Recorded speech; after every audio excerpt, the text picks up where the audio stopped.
नहीं पहुंच पाई तो दोनों बिल्लियां एक बंदर के पास गई। बंदर के पास गई तो उन्होंने बंदर को कहा, सारी बात बताई और उसने न्याय करने के लिए कहा।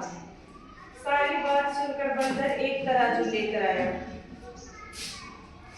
आया और दोनों टुकड़े एक एक पलड़े में रख दिया। तोड़ते समय जो पलड़ा भारी हुआ उस वाली तरफ से उसने थोड़ी सी रोटी तोड़कर अपने मुंह में डाल दी। अब दूसरी तरफ का पलड़ा भारी हो गया तो बंदर ने उस तरफ से भी रोटी तोड़कर अपने मुंह में डाल दी। इस तरह बंदर कभी इस तरफ से तो कभी उस तरफ से तो उस तरफ से रोटी ज्यादा होने को कहकर रोटी तोड़कर अपने मुंह में डाल दी। दोनों बिल्लियां चुपचाप बंदर के फैसले का इंतजार कर रही थी, परंतु जब बिल्लियों ने देखा कि रोटी के दोनों टुकड़े बहुत छोटे छोटे रह गए तो वह बंदर से बोली कि आप चिंता न करें, हम अपने आप बंटवारा कर लेंगे। इस पर बंदर बोला, जैसा आप ठीक समझो, परंतु मुझे भी अपनी मेहनत की मजदूरी मिलनी चाहिए। इतना कहकर बंदर ने बाकी बचे रोटी के टुकड़ों को भी अपने अपने मुंह में भर लिया और बिल्लियों को कहा वहां से भाग जाओ। दोनों बिल्लियों की अपनी गलती को बहुत दुख हुआ और उन्हें समझ में आ गया कि आपस की फूट बहुत बुरी होती है और दूसरे इसका फायदा उठा सकते हैं। इससे हमें क्या शिक्षा मिलती है? इससे हमें यह शिक्षा मिलती है कि हमें आपस में झगड़ा नहीं करना चाहिए, क्योंकि कोई बाहरी व्यक्ति का फायदा उठा सकता है।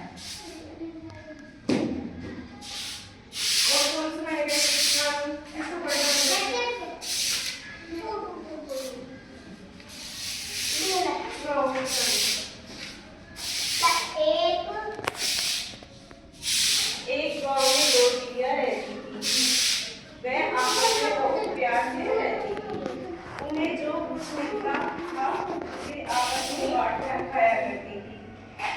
एक बिल्ली ने एक रोटी का टुकड़ा मिला, उसे बराबर बांटते समय उसमें झगड़ा हो गया। एक बिल्ली को अपनी रोटी का टुकड़ा छोटा लगा, बड़ा लगा, परंतु दूसरी बिल्ली को अपनी रोटी का टुकड़ा बड़ा नहीं लगा।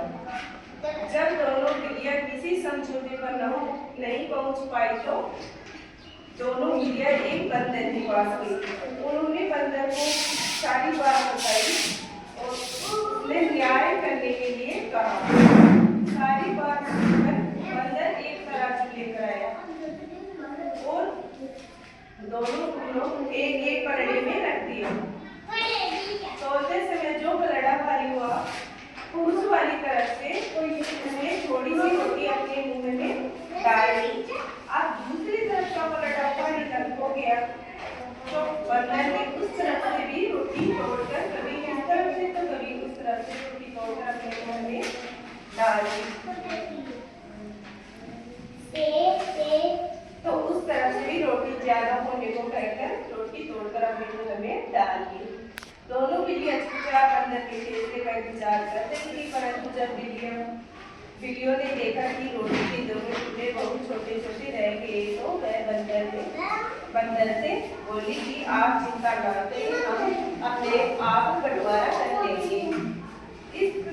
इस पर बंदर बोला, जैसा आप समझो, परंतु मुझे भी अपनी मेहनत की मजदूरी मिलनी चाहिए।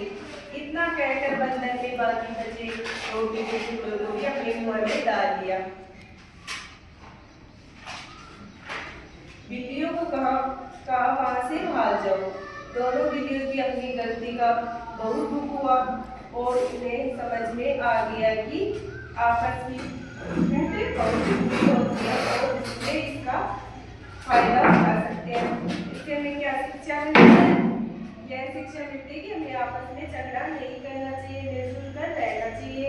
हमें जो मिलता है उसे हमें खा लेना चाहिए, क्योंकि कोई बाहरी व्यक्ति